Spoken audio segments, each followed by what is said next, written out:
Taxi isce fuair Adrian on airport. Bhí aici go mar sé costas a chasciupi. Bhí an gríine dul faoi hena féin agus bhí eitleán ar lingus dearnach go mai ar túrann sa bhíníis. Níor heasta bmhótha bheith géirí an táras sanna bhí cartha nátaíoch thóiríoch sa dorchadas.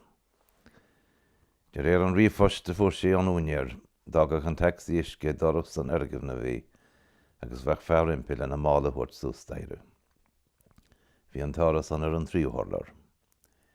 Cé gur rud druglaí roimhna céimeanna, bhí sé ráite go mróiseir gur bhíú an ráir go bhhar an sí chula chéamachab. Bhí an teitleán sa choiríoch nuair bhí sé ag trasna an Alp, agus bhí áthas ar Adrian a bheit ar sláán sábhailte an talla ríis.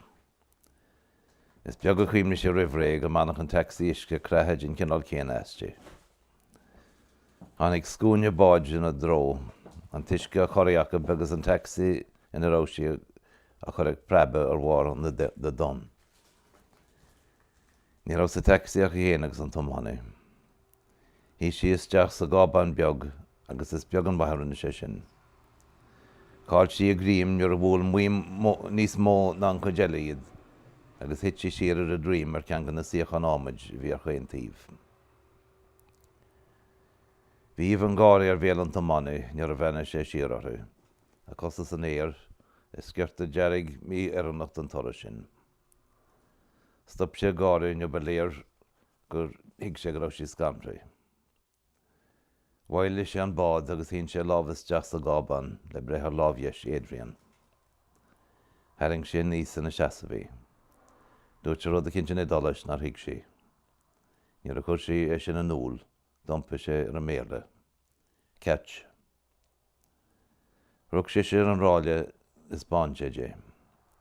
Cé nach rát liste go bhaidhecha in téanaach le bháin na méle, chuir síontas ar gur cette fuamó a bhéir ar a bhocail. Díomhrí sé dé an an éar na dólam sé chuid béle. Jimime ar eagra le gaí, agus dhéirí an tomhanna a chu ara go thomláil ar nabar bhí ar siúlaige.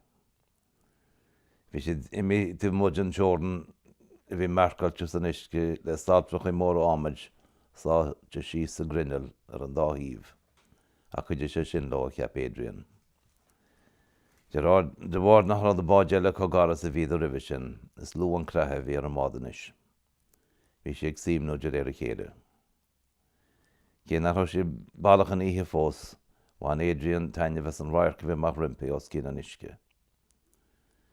Bhí an spéros cin na cachra dearcha fós ag solas na gréine. Bheith sé go raibh cinna ceart an aici teachta an gcathair cháiliúil seo.